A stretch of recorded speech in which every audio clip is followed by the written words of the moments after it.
हरा प्रणाम। मैं अपने बेहद ही खास शो दंगल 2024 चुनावी चौपाल में आप सबका जौनपुर से इस्तकबाल करती हूँ।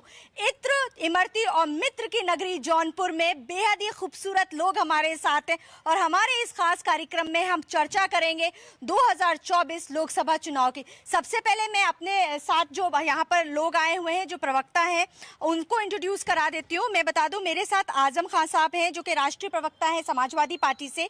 उसके बाद मेरे साथ फैसल हसन जी हैं जो कि कांग्रेस के जिला अध्यक्ष हैं। उसके बाद मैं आपको ये बता दूं कि हमारे साथ प्रत्याशी हैं अशोक सिंह जी, जो राष्ट्रीय अध्यक्ष भी हैं समाज विकास क्रांति पार्टी के, और हमारे संवाददाता यहाँ पे हसनैन कमर जी भी। सबसे पहले हसनैन जी ये बताइए आप कि जौनपुर का सियासी मिजाज कैसा है? देखिए, जैसे जैसे तापमान बढ़ रहा है और आईपीएल का मैच भी फाइनल पे आ रहा है, हाँ। तो जौनपुर का मिजाज उसी तरह बढ़ रहा है। देखा जाए तो जौनपुर जो है शिराज़े हिंद इल्म का सबसे बड़ा मरकज, शिक्षा का सबसे बड़ा केंद्र। हाँ। यहाँ पे दीनदयाल उपाध्याय चुनाव हार गए थे 1963 में। हाँ। और इस बार आप कृपा शंकर सिंह को भाजपा ने प्रत्याशी बनाया है, तो समाजवादी पार्टी से बाबू सिंह कुशवाहा जी यहाँ पे हैं, तो कांग्रेस के गठबंधन से वो चुनाव लड़ रहे हैं। हाँ। और अगर देखा जाए तो अशोक सिंह जी समाज विकास क्रांति पार्टी के जो अध्यक्ष, जिस तरीके से उन्होंने चुनाव प्रचार किया है तो लोगों का आकर्षण का केंद्र। लेकिन वहाँ पे जो सिटिंग एमपी हैं श्याम सिंह यादव, उनके लिए बड़ा डिफिकल्ट हो रहा है कि कैसे वो अपनी सीट को बचा पाए। तो ओवरऑल यहाँ जो जातिगत समीकरण है वो सब में कोई न कोई सेन लगा रहा है। हाँ। तो अब सबकी निगाह 25 मई को लगी हुई है कि यहाँ का जो कौन सांसद होगा। हाँ। क्योंकि जौनपुर जो है सबसे बड़ा केंद्र शिक्षा का है, शिराज़े हिंद शर्की शासनकाल में देश की राजधानी है। यहाँ पे रिपीट नहीं हुआ है कैंडिडेट। बिल्कुल ये होता है यहाँ पे। आप ये देखिए कि अगर 19 में बसपा गठबंधन से बसपा के श्याम सिंह यादव जीते, 14 में आप देखिए डॉक्टर केपी सिंह जीते चुनाव भाजपा के। हाँ। उसके पहले धनंजय सिंह 9 में थे, उसके पहले पारसनाथ यादव समाजवादी पार्टी थे, उसके पहले बीजेपी के थे। तो रिपीट कैंडिडेट नहीं होता है, तो यहाँ का जो मिजाज है एकदम अलग रहता है। इसीलिए कहा कि जौनपुर एकदम अलग है, शिराज़े हिंद इसीलिए इसको कहा गया है। बिल्कुल। देखिए, कार्यक्रम में मजा तब आता है जब कुछ गायकी हो, कुछ सुर और ताल हो। क्यों रविंदर जी, आप ये बताइए, आप तो जौनपुर के निवासी हैं, खड़े हो जाइए और आप ही समा बांधिए, क्योंकि देखिए तभी जोश आएगा। ये चुनाव का माहौल है, बड़ा सीरियस टॉपिक पे डिस्कशंस होते हैं, ऐसे में थोड़ा बहुत जौनपुर के बारे में जानना चाहेगी जनता। वोट का माहौल है, वोट पे बात करें कि जौनपुर पे बात करें? दोनों पे बात करिए आप। पहले आप चलिए, आप वोट पे कर लीजिए बात। तो वोट पे बात करेंगे तो मैं तो कोई राजनीतिक व्यक्ति नहीं हूँ। हाँ। मैं कलाकार हूँ, तो एक कलाकार की हैसियत से यहाँ के लोगों को एक अपील कर सकते हैं कि आप वोट जरूर करें। ठीक है, तो फिर जौनपुर की बात करेंगे। ठीक है, बिल्कुल। आप नागरिक जौनपुर का बनिए जिम्मेदार, आप नागरिक जौनपुर का बनिए जिम्मेदार।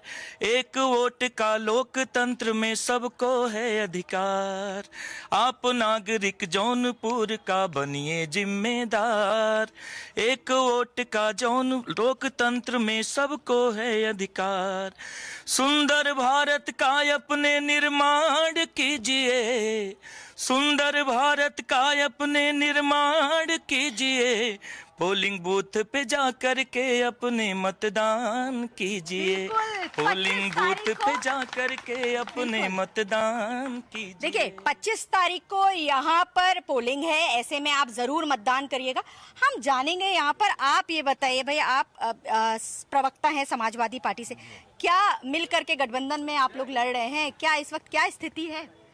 गठबंधन की ये बहुत मजबूत सीट है, हम अच्छे मार्जिन से जीतने जा रहे हैं। इंडिया गठबंधन ने जो नारा दिया है सामाजिक न्याय का और संविधान बचाओ लोकतंत्र बचाओ, वो जनता के बीच में बिल्कुल घर घर पहुंच गया है।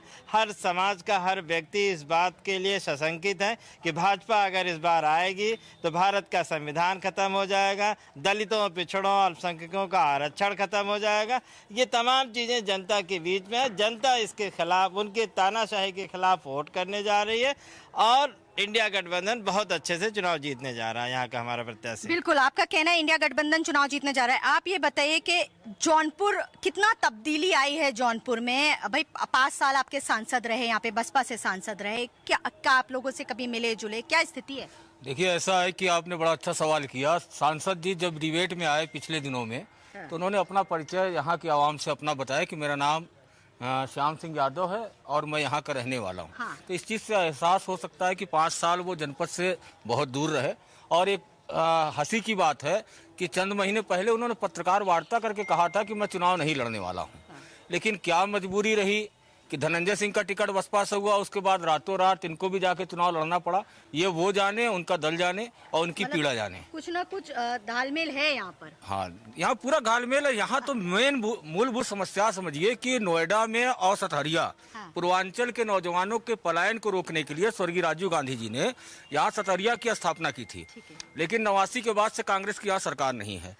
तो कहीं न कहीं से इसका जो है दर्द आज भी यहाँ जौनपुर के लोगों को है, अगल बगल के जनपदों को है। हम निवेदन करना चाहते हैं, 10 साल भारतीय जनता पार्टी की सरकार रही और 10 साल में डबल इंजन, ट्रिपल इंजन, जितना इंजन उनके पास सारा है। गड्ढा 5 मैं गिना सकता हूँ, लेकिन 5 काम वो नहीं गिना सकते। बिल्कुल।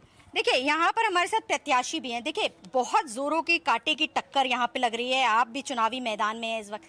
क्या सोचकर आप चुनावी मैदान में कूदे और क्या वादे और दावे हैं आपके? जौनपुर को बचाने के लिए और देश को बचाने के लिए समाज विकास क्रांति पार्टी का रजिस्ट्रेशन हुआ है। 40 कैंडिडेट पूरे देश में लड़ रहे हैं। जो registration number Bharatiya Janata party का है वो समाज विकास क्रांति पार्टी का है। भारतीय संविधान के हिसाब से निर्वाचन आयोग ने मुझे भी वही अधिकार दिया है। अब रहा लड़ने की बात, जौनपुर की बात, आपने भारतीय जनता पार्टी के कैंडिडेट के बारे में पता लगा लीजिए। होम मिनिस्टर रहे, घोटालेबाज रहे, उनको कैसे जौनपुर देख सकता है?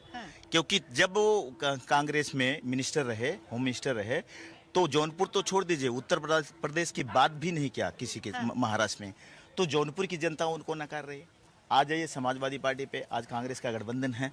आपने देखा होगा बाबू सिंह कुशवाहा बहुजन समाज पार्टी में यानी मायावती के साथ काम कर रहे थे। घोटालेबाज के लिए वो निकाले गए, उन्होंने बहुत सारा घोटाला किया था। ठीक है सर, मतलब आपको ये क्या लग रहा है मैं ये आपके क्या वादे हैं?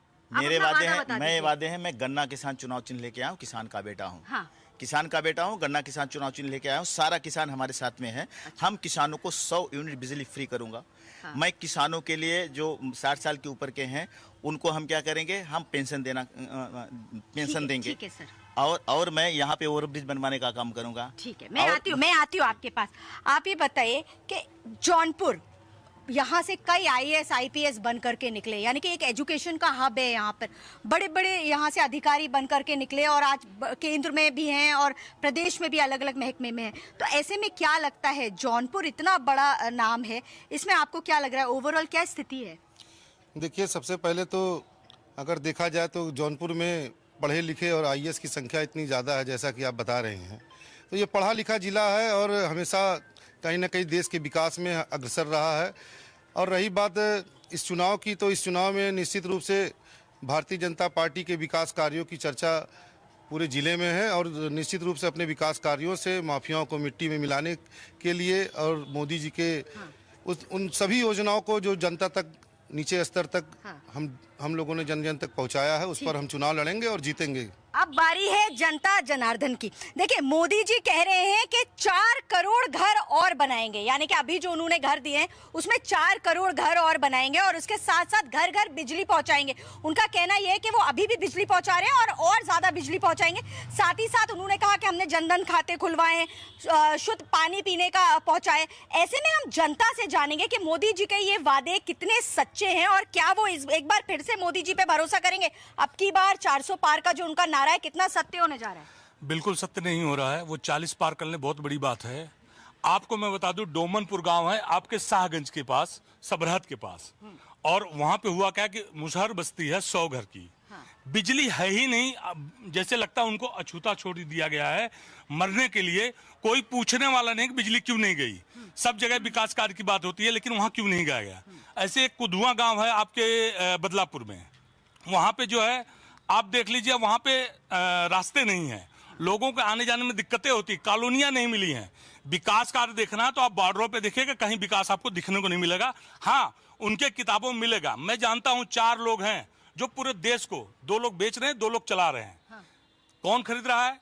बेच रहे हैं 2 गुजराती बेच रहे हैं, 2 गुजराती खरीद रहे हैं, जिसमें से लोग इनके साथ, क्योंकि कम से कम हम, चलिए मैं आप लोगों के पास आती हूँ, मैं आपसे ही पूछती हूँ। जो ये कह रहे हैं, खड़े हो जाइए, जो ये कह रहे हैं, क्या आप इनकी बात से सहमत हैं? मैं सहमत बिल्कुल नहीं हूँ, क्योंकि भारतीय जनता पार्टी का सबसे बड़ा जो दुर्भाग्य है वो युवाओं को रोजगार की बात नहीं करते। सबसे पहली प्राथमिकता जो युवाओं की है वो रोजगार है।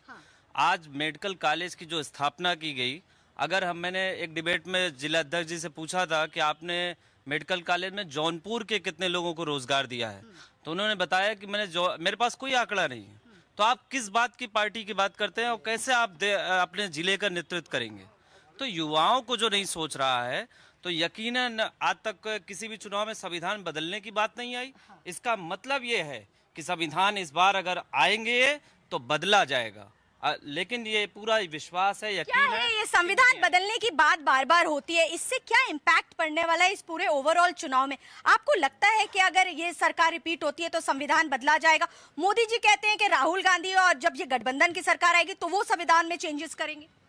नहीं, देखिए, संविधान बदलना इतना आसान नहीं है और संविधान बदला जाएगा ये मैं नहीं मानता हूँ। लेकिन बस मैं इतना जानता हूँ कि डेवलपमेंट एक बहुत ज़रूरी चीज़ है। युवा को एक नौकरी चाहिए और एक डेवलपमेंट जो होता है, डेवलपमेंट ज़मीन से जुड़ता है। जैसा कि भाई साहब ने अभी कहा है कि गांव है वहाँ पे डेवलपमेंट नहीं, गांव तो छोड़ दीजिए, शहर का डेवलपमेंट नहीं है। आप जौनपुर की शहर का देखेंगे, बहुत बुरा हाल है। मैं एक डॉक्टर हूँ, मुझे अगर अपने हॉस्पिटल से घर जाना होता है कम से कम 40 मिनट लग जाते हैं। अगर कभी कोई इमरजेंसी कंडीशन फंसती है तो ट्रैफिक फंस जाता है, बहुत बुरा हाल होता है ट्रैफिक का। तो हमें जो चाहिए डेवलपमेंट, हमको चाहिए कि रोड से डेवलपमेंट स्टार्ट हो।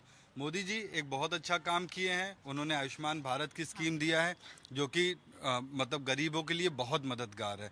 बहुत से अच्छे काम भी हुए हैं, लेकिन वही है कि जब पक्ष होता है तो विपक्ष मजबूत रहेगा तो ही पक्ष अच्छा काम करेगा। बिल्कुल, आपकी बात बिल्कुल सही है। हमारे साथ कांग्रेस की प्रवक्ता भी जुड़ गई हैं हमारे साथ।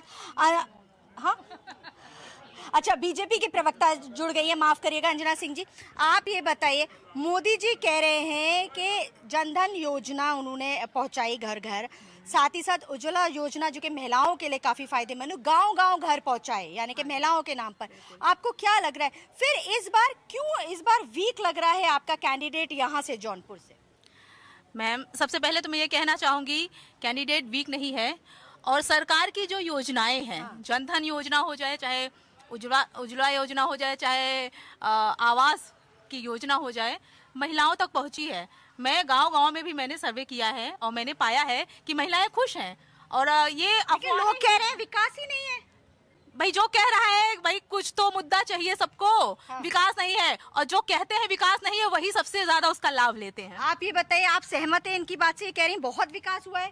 खड़ी हो जाइए मैम, मैं इस बारे में कुछ नहीं कह सकती। आपको लगता है विकास हुआ है यहाँ पे? वो कह रही है बहुत विकास हुआ, योजनाएं सब तक पहुंची हैं। बहुत तो नहीं हुआ है विकास। अगर हम ऐसा बोलेंगे कि सिर्फ जौनपुर में विकास हुआ है या बाकी सब जगह नहीं हुआ है, मैं एक जौनपुर का वासी हूँ, जौनपुर में रहता हूँ, मुझे नहीं लगता है कि जौनपुर का कोई बहुत ज़्यादा विकास हुआ है। जौनपुर में बहुत पढ़े लिखे हैं, जौनपुर में बहुत से IAS PCS हुए हैं, जौनपुर में बहुत से डॉक्टर्स हैं, सब बहुत से अच्छे लोग हैं। लेकिन अगर जौनपुर सिटी को देखा जाए, जौनपुर के गांव को देखा जाए तो विकास नहीं हुआ है। चलिए, अब की बार 400 पार का जो नारा है, ये नारा आपके लिए कहीं मुसीबत ना बन जाए, क्योंकि अब तो विपक्ष भी हावी हो चुका है। हाँ, देखिए, सामने वालों को कभी कमजोर नहीं समझना चाहिए। ये नहीं है कि हम जिस पार्टी से हैं हम उसको स्ट्रांग समझें। सामने वाला भी स्ट्रांग है, लेकिन जो चीजें हैं हमारे सामने, आज आप देखिए, बहुत सी सरकारें आई, 70 साल कांग्रेस की सरकार रही, उसके बाद बहुत सी सरकारें आई, महिलाओं को क्या मिला? क्या महिलाएं आराम से अपना जीवन यापन कर पाई? लड़कियों को क्या सुविधाएं मिली? सरेआम सड़कों पे उनके साथ अभद्रता हुई, क्या कोई सुनवाई होती थी? देखिए, यहाँ पे हमारे साथ बहुत सारी महिलाएं, महिलाओं से जरूर हम इस मुद्दे पे बात करेंगे। कितना सुरक्षित महसूस करती हैं आप इस सरकार में, और आपको क्या लगता है कि जो योजनाएं मोदी जी लेकर आए, घर घर, उन्होंने गांव में घर बनवा दिए, स्वच्छ जल पहुंचा दिया, उसके बाद उज्ज्वला योजना लेकर के आए, उसका लाभ महिलाओं को मिला? कुछ महिलाओं को जरूर मिला है, लेकिन ये नहीं कह सकते कि अभी सभी तक ये सब योजनाएं पहुंची हैं। अभी बहुत से लोग हैं जो इन सब चीजों से वंचित हैं, और भी ये हो सकता है कि पुरानी सरकारों ने भी हमेशा से ये सब किया है, अभी भी वो हो रहा है, सब कुछ सेम ही रिपीट हो रहा है, लेकिन बेटर है। ऐसा नहीं है कि सभी को इसका लाभ पहुंचा है। पूर्वांचल की बात करते हैं, आखिरकार पूर्वांचल, ये जो फेज है, छठा फेज, ये पूर्वांचल में है, इसके बारे में क्या आप कहेंगे? इस बार आपको क्या लग रहा है, क्या कांटे की टक्कर है या बिल्कुल बीजेपी इस बार है बोलबाला? पहले आपके चैनल के माध्यम से मैं अपील करना चाहूँगा कि जितने लोग हमें देख रहे हैं इस चैनल पर, उनसे मैं वोट देने की अपील करूंगा। 5 चरणों का चुनाव तो संपन्न हो चुका है और 2 चरण का चुनाव और बचा हुआ है। तो पहले सर्वप्रथम मेरी अपील ये रहेगी कि सभी लोग अपना मतदान करें। दूसरी चीज़, जहां आपने पूछा पूर्वांचल की बात, तो पूर्वांचल क्या मैं पूरे देश पे बात करना चाहता हूँ। सबसे मस्ट है एजुकेशन।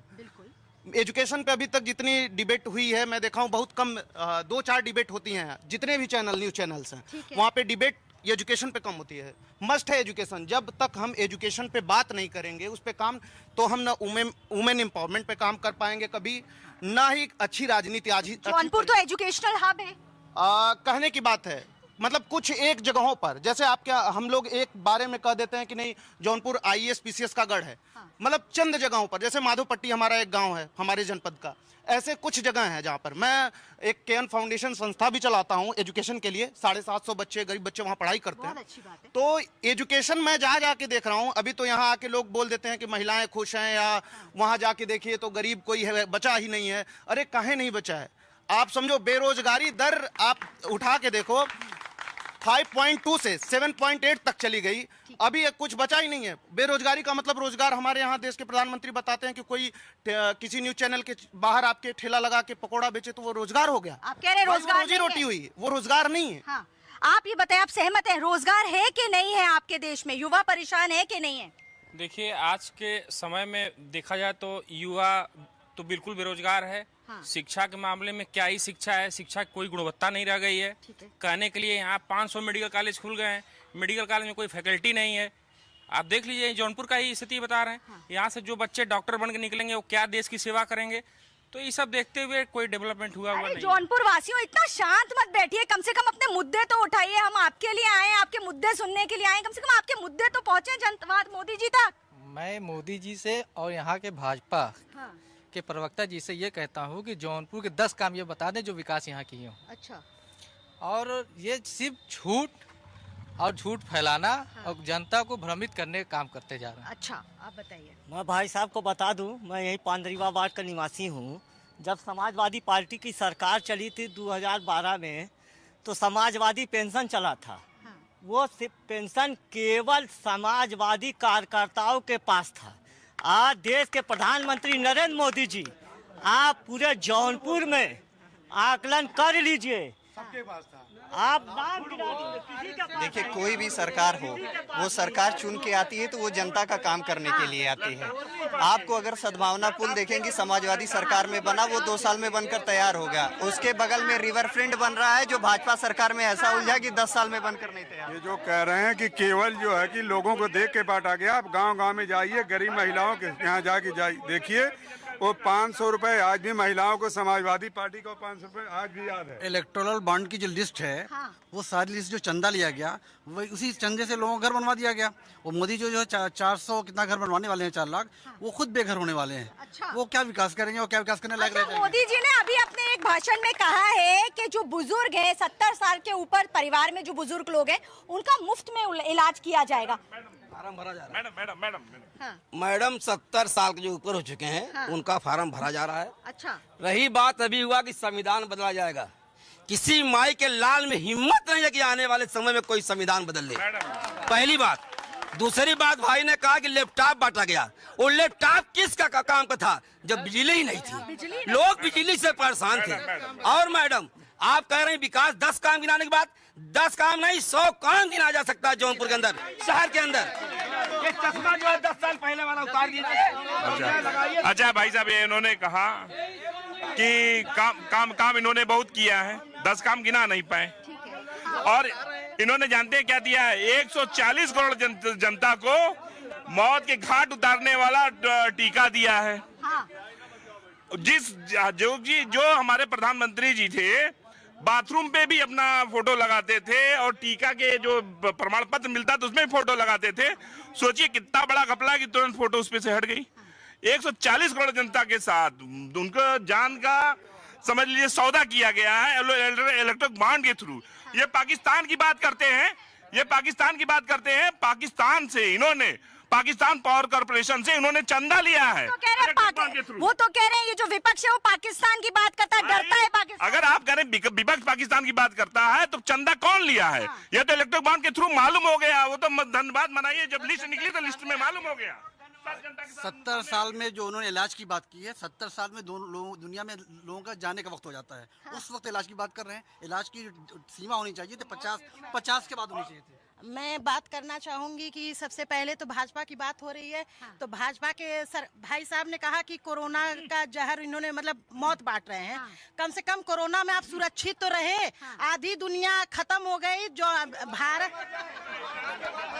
बात सुनिए आजकल लोग ठीक नहीं मैम कोरोना से रही बात। इन्होंने कहा कि आज हमारे समाज में महिलाएं सुरक्षित है। हम उस जमाने से भी देखते आ रहे हैं सरकार को जहाँ पे कि महिलाएं असुरक्षित थी। मैं अपने समय में खुद मैं एक महिलाएं सुरक्षित थे यहाँ पर। एक मिनट देखिए, विकास तो उन्हीं लोगों को दिख रहा है जो कोरोना काल में थाली और ताली बजा रहे थे। जो लाइट जला रहे थे मोदी जी के कहने पर, उन्हीं लोगों को सिर्फ विकास उन्हीं लोगों को मेरी बात पूरी हो जाने दीजिए। अभी दावा कर रहे थे भाई साहब की लाइट नहीं थी। हमको भारतीय जनता पार्टी के लोग यहाँ बैठे हुए हैं, बता दें 1 बिजली घर लगाए और 4 बिजली घर अखिलेश यादव की सरकार में लगाए गए थे और बिजली हमारी देन। सबसे बड़ी बात एक बात और बताना चाहेंगे तो कोविड वैक्सीन के जो सर्टिफिकेट है उस पे मोदी जी ने अपनी तस्वीर क्यों हटवाई, इसका जवाब भारतीय जनता पार्टी दे। बिल्कुल दिया जाएगा, सारा जवाब दिया जाएगा। अगर आप लोग केवल 10 काम पूछ रहे हैं तो मैं सबसे पहले ये कहना चाहता हूं कि अगर किसी पार्टी ने माफियाओं को मिट्टी में मिलाने का काम किया तो मोदी जी ने किया। अगर किसी को राशन देने का काम किया तो मोदी सरकार ने किया। आप 10 काम सुन लीजिए, 10 काम सुन लीजिए। अगर आप क्या कहना चाहते हैं, आपको इस पूरे माहौल में क्या समझ में आ रहा है? देखिए मैडम, ऐसा है यहाँ सभी कहते हैं हम अच्छे हैं, हमारा काला साफ है और हकीकत जनता जानती है। उसी का परिणाम है कि 2014-2019 रिजल्ट आया है और जनता सब जानती है। खाली समर्थक कहता है कि मेरा कलर ज्यादा सफेद आपका गंदा है। 2024 का जब परिणाम आएगा 4 जून को तो जनता बता देगी किसने क्या किया। इस गर्म माहौल को थोड़ा सा ठंडा किया जाए। क्यों सर, माहौल थोड़ा गर्म हो चुका है। मिजाज आप देख रहे हैं, सियासी पारा कितना ऊपर बढ़ गया। एक तो गर्मी है, 45 डिग्री 44 डिग्री टेम्परेचर है, उस पे लोगों का आप देखिए किस तरीके का। आप खड़े हो जाइए जरा। अब आप सुना दीजिए जौनपुर वासियों के ऊपर। भाई मैंने तो आप देखा जौनपुर के लोगों को। ये जौनपुर है बहुत निराला है। आदि गंगा माँ गोमती तट पे बसे ये सुंदर नगरी, ऋषि जमदग्नि के धरती पे बरसे प्रेम के बदरी। आदि गंगा माँ गोमती तट पे बसे ये सुंदर नगरी, ऋषि जमदग्नि के धरती पे बरसे प्रेम के बदरी। ए माटी से नीक कुछ ना है सन बुझाला, ए माटी से नीक कुछ ना है सन बुझाला। ई जौनपुर हुजूर, ई जौनपुर हुजूर सबसे निराला, ई जौनपुर हुजूर सबसे निराला। देखिए जौनपुर हुजूर सबसे निराला। सर आप ये बताइए, कह रहे हैं जौनपुर सबसे निराला, लेकिन आक्रोश भी है लोगों में इस बार। जौनपुर सबसे निराला है, ये गायक जी बहुत सही कह रहे हैं। बिल्कुल अपने आप में बहुत यूनिक शहर है। लेकिन जो अभी कह रहे थे माफिया, ये बता दें कि जौनपुर के किस माफिया को निपटाया है, जरा भाजपा वालों से पूछिएगा। मैम आप ये बताइए, गहमा गहमी बहुत है, देखिए मिक्स रिएक्शन है इस बार पब्लिक का। हाँ। नहीं, रिएक्शन सबका मिक्स है और किसी को आप 100% नहीं कह सकते हैं। जो योजनाएं होती है, मैं खड़ी हो जाती हूँ। योजनाएं भी जो होती है धीरे धीरे क्रियान्वित होती हैं। ऐसा नहीं है कि आप लाके पटक देंगे। लेकिन अभी 10 साल दिए ना आपको। वो 10 साल दिए तो कितनी योजनाएं भी आई। कुछ पहले की योजनाएं जो आएंगी वो चलेंगी, फिर नई योजनाओं को धीरे देखिए मोदी सरकार 10 साल रही, अब 10 साल के बाद आपको क्या लगता है फिर एक मौका देना चाहिए या इस बार बदलाव आना चाहिए? मैं एक लाइन में कहना चाहता हूँ कि तुम्हारी फाइलों में गांव के मौसम गुलाबी हैं, तुम्हारी फाइलों में गांव के मौसम गुलाबी हैं। ये दावे झूठे हैं, ये आंकड़े झूठे हैं, ये दावे किताबी हैं। ये सब झूठ बोल रहे हैं। कोई युवाओं से बात करेंगे, पीछे बहुत सारे युवा हमारे साथ है। चलिए आप बताइए, आप लोग रोजगार मिला आपको, आपने पढ़ाई लिखाई करी, अभी क्या कर रहे हैं आप? अभी हम बीटेक कर रहे हैं पूर्वांचल विश्वविद्यालय से, हमारे 3rd ईयर है। हाँ। रोजगार कोई बात नहीं। जब जब कैसे टीचर लोग प्रवक्ता बन रहे हैं तो क्या पढ़ाएंगे, जो राजनीति में जा रहे हैं अध्यापक लोग तो क्या पढ़ाएंगे। देखिए, भाजपा सरकार के मैनिफेस्टो से लेकर कहीं तक आप रोजगार की बात देखेंगे ही नहीं। 10 साल पहले जो योजनाएं दी गई थी उस पे कोई इम्प्लीमेंट नहीं हुआ है और कोई काम नहीं। चलिए जल्दी जल्दी आप लोग बताइए। हाँ, क्या पूछिए तब बताए ना। ये बताइए कि आपको क्या लग रहा है, अब की बार मोदी सरकार 400 पार? इस बार मोदी सरकार ने जहां कहा कि मैं इतनी सीट जीत रहा हूं, उसका आधा नहीं जीत पाए। एक मिनट, प्रदेश वाइज मैं बता रहा हूँ, चाहे और इस बार 4 से 5।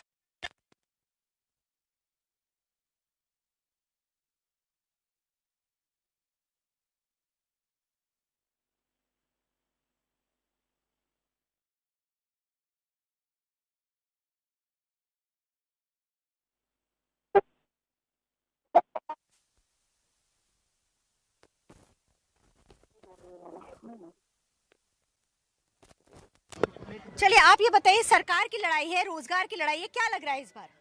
इस बार सरकार की लड़ाई है, रोजगार की भी है, लेकिन ऐसा नहीं है जो मोदी जी ने बोला है। महंगाई बहुत है। महंगाई तो ये बताइए मैडम कि किस सरकार में नहीं थी, ये पहले बताइए। सब सरकार में तो थी। ये बताइए, 400 रुपए का, सुनिए, 450 रुपए का सिलेंडर था, 60 रुपए की दाल थी, आज दाल का रेट 120 रुपए, 130 रुपए, 150 रुपए हो गया है। ये जो पर्चा, ये जो पेपर लीक हुआ है, जो युवाओं के साथ, और एक शेर के साथ एक राजनीति का शेर है, लगेगी आग तो आएंगे कई छत घर में, अकेले हमारा जाति मकान थोड़ी है।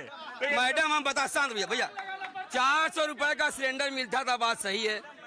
2 दिन लाइन लगाने के बाद मिलता था।